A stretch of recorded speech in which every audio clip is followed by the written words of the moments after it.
جن کو آج کی محفل میلاد پر تو اعتراض ہے کہ ویسی کیوں نہیں جیسی اس وقت صحابہ بیٹھ کے پڑھتے تھے اور ذکر کرتے تھے، تو میں ان سے پوچھتا ہوں تمہاری مسجد آج ویسی کیوں نہیں کہ جیسا فتویٰ امیر المومنین عمر فاروق رضی اللہ تعالیٰ عنہ نے دیا تھا؟ تم نے کرام رضی اللہ تعالیٰ عنہم کا محفل میلاد کا انداز اور تھا، ہمارا بعض وجوہ میں اس سے مختلف ہے، لیکن کچھ صحابہ جڑ ہیں دین کی، وہ اصل ہیں، عربی میں جڑ کو اصل ہی کہتے ہیں، اور ہم فرع ہیں، جو صحابہ کا ہے وہی ہمارا ہے۔ ان کی ہر صبح عید ہوتی تھی کہ روزانہ ہی اپنے حبیب کی دید ہوتی تھی۔ کثیر تعداد ایسے لوگوں کی تھی جن کے پاس دھوتی تھی، قمیص نہیں تھی، چادر نہیں تھی، تو وہ بینر کس چیز کے لگائے؟ وہ تو صحابہ نے جڑ کے انداز میں میلاد منایا اور آج والوں نے ٹہنی کے انداز میں جشن سجایا۔ لیکن آنے سامنے رکھو ان کی مسجدیں کتنے رنگ و روغن ہیں، کتنا شیشہ ہے، کتنی ایلومینیم ہے، کیا کیا نقش و نگار ہے، اور خلیفہ راشد ممنوع کر رہے ہیں، اور کوئی مسلک بھی پیچھے نہ رہا۔ سب نے کہ علت اب بدل گئی ہے، اس لیے جتنا کر سکتے ہو اچھے طریقے سے، بشرطے کہ ریا نہ ہو، بشرطے کہ بیت المال سے خرچہ نہ ہو، لوگ اپنی محبت سے بنا رہے ہوں تو یہ بنائیں تاکہ صلی اللہ علیہ وسلم کی دھاک بٹھانے کے لیے، اور وہ جو خاکے بنانے والے ہیں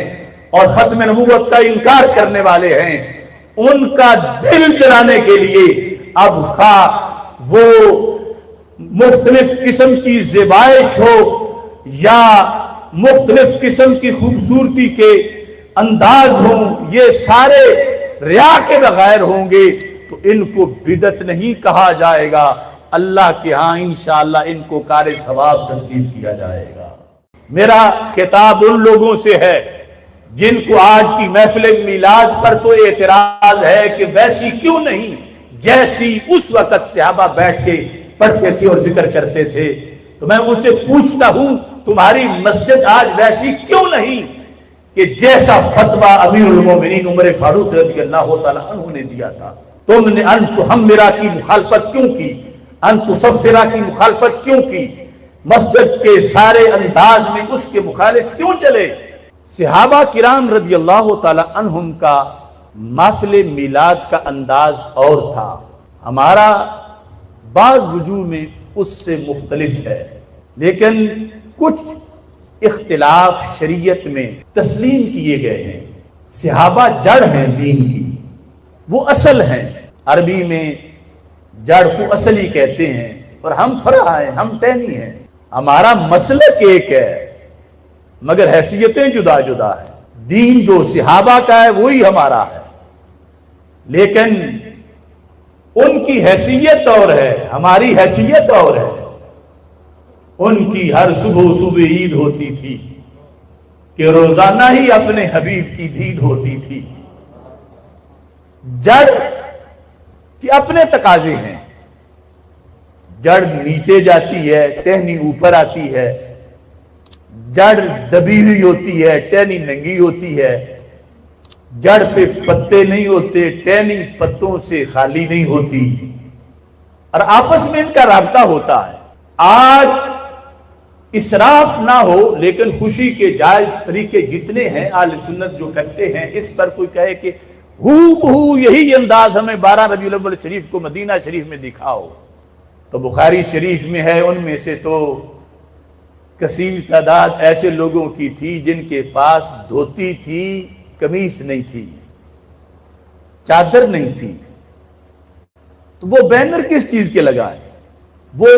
کھجور نہ ملنے پر گٹھلیاں دھو کے وہ پی کے گزارا کرتے تھے، تو وہ میلاد کی دیگیں کہاں سے پکائیں؟ قرآن لکھنے کے لیے چمڑے پہ لکھتے تھے،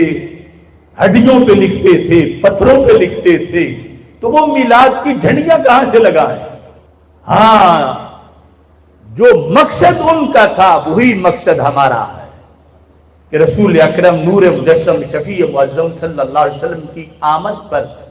وہ اللہ کا شکر ادا کر رہے تھے کہ رب ان کو بھیج کر تو نے ہماری بگڑی بنا دی ہے۔ ٹہنی کو جڑ کا پابند نہیں کیا جا سکتا، یہ فطرت ہے۔ تو صحابہ نے جڑ کے انداز میں میلاد منایا اور آج والوں نے ٹہنی کے انداز میں جشن سجایا، لیکن آپس میں رابطہ ہے، مسلک ایک ہے،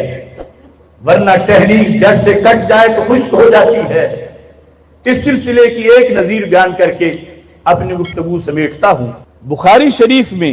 جس مقام پر مسجد نبوی شریف کی تعمیر کا ذکر ہے تو وہاں حضرت سیدنا عمر رضی اللہ تعالی عنہ نے اپنے دور میں جس وقت مسجد بنائی، باب و بنیان المسجد، یہ بخاری شریف کا باب ہے، باب نمبر 62 ہے، اس کے تحت یہ لکھا ہے آمارا عمر بے بناء المسجد، مسجد نبوی شریف کو نئے سرے سے بنانے کا آرڈر جاری کیا۔ وقالا اکن الناس من المطر، پہلے چھت ٹپکتی تھی چونکہ صرف کھجور کی ٹہنیوں کی تھی، فرمایا میں لوگوں کو بارش سے بچانا چاہتا ہوں، اب چھت ایسی بناؤں گا کہ اندر پانی نہ ٹپکے، اب دیواریں بھی بنے گی، سب کچھ بنے گا۔ ہدایت کی فتویٰ خلیفہ راشد کا کیا تھا؟ فرمایا وَإِيَّاكَ أَن تُحَمِّرَ أَوْ تُصَفِّرَ، بنانے والے کو کہا کہ خبردار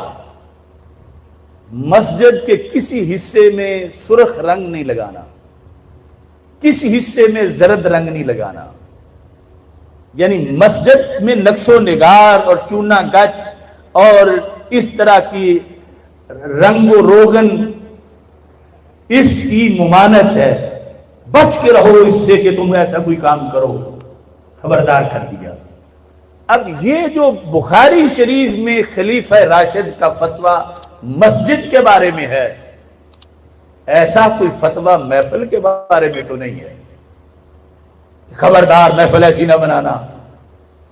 مسجد جو 24 گھنٹے اسلام کی ترجمانی کرتی ہے، اس میں جو فتویٰ خلیفہ راشد کا تھا، آج بتاؤ دنیا میں کس مسلک نے اس فتوے کو تسلیم کر کے اپنی مسجدیں بنا رکھی ہیں؟ اگر سادہ ہیں پھر بھی تو اہل سنت کی ہیں کہ بیرونی ایڈ کے بغیر بنتی ہیں۔ جو میلاد کے منکر ہیں ان کی مسجدیں اور یہ فتویٰ بخاری میں خلیفہ راشد کا، ان کو آمنے سامنے رکھو،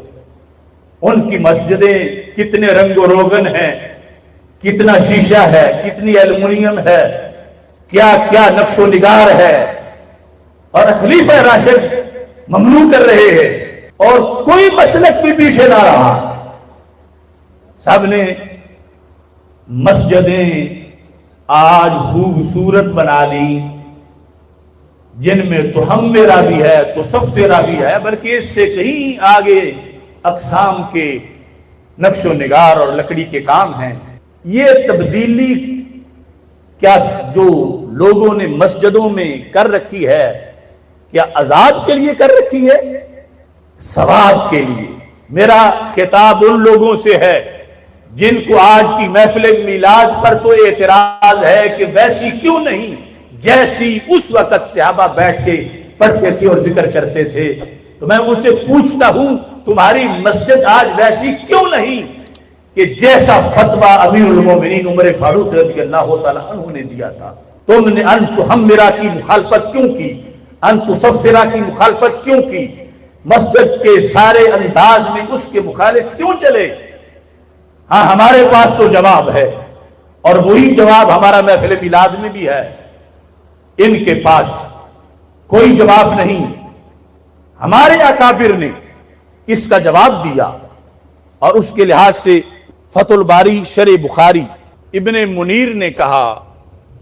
اب یہ ہمارا جواب ہے اہل سنت کا، کہ یا تو لوگ اپنے گھر بھی ویسے ہی رکھتے جیسے صحابہ کے گھر تھے، تو پھر یہ ہوتا کہ وہ بھی کٹیا جیسے ہیں اور مسجد بھی کٹیا جیسی ہے۔ لیکن جب لوگوں نے اپنی کوٹھیاں بنا لی اور اپنے بنگلے بنا لیے، تو پھر کہنے لگے اب ایک پوری کالونی کوٹھیوں کی ہو، بنگلوں کی ہو، خوبصورت ہو، اور درمیان میں اللہ کا گھر کٹیا جیسا ہو، تو اس سے اسلام کی دھاک نہیں بیٹھے گی، اس سے مسلمانوں پر اعتراض ہوگا کہ یہ کیسی امت ہے، اپنے گھر کیسے بنائے ہیں اور اللہ کا گھر کیسا بنایا ہے۔ لہذا اب اسلام کی شان و شوکت کو ظاہر کرنے کے لیے اور اسلام کی دھاک بٹھانے کے لیے یہ فتویٰ دیا گیا کہ علت اب بدل گئی ہے، اس لیے جتنا کر سکتے ہو اچھے طریقے سے، بشرطے کہ ریا نہ ہو، بشرطے کہ بیت المال سے خرچہ نہ ہو، لوگ اپنی محبت سے بنا رہے ہوں تو یہ بنائیں تاکہ 24 گھنٹے مسجد جو ہے وہ ترجمانی کرتی رہے کہ مسلمانوں کا اللہ کے گھر سے پیار کتنا ہے اور مسلمانوں کا دین سے پیار کتنا ہے۔ تو اس وجہ سے آ کر یعنی وہ انتحمرا اور تصفرا، اس کو پیش نظر رکھتے ہوئے اس سے بغاوت نہیں ہے، اس کی علت کو بھی پیش نظر رکھا، لیکن اب مسجد میں فتویٰ تبدیل ہوا، سب نے تبدیل مانا، سب نے سمجھا، اور جس طرح مسجد میں تبدیل ہوا ایسے ہی محفل میں بھی تبدیل ہوا کہ شادیاں کریں یا بادشاہوں کے استقبال کریں تو قالین ہوں اور صوفے ہوں اور آرائش و زیبائش ہو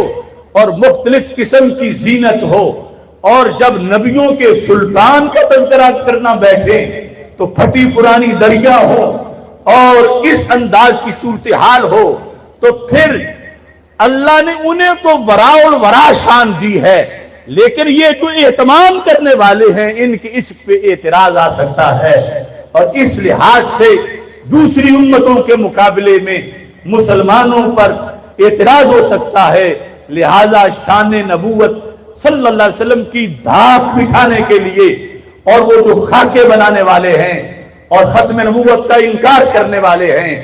ان کا دل جلانے کے لیے اب خواہ وہ مختلف قسم کی زیبائش ہو یا مختلف قسم کی خوبصورتی کے انداز ہوں، یہ سارے ریا کے بغیر ہوں گے تو ان کو بدعت نہیں کہا جائے گا، اللہ کے ہاں انشاءاللہ ان کو کار ثواب تسلیم کیا جائے گا۔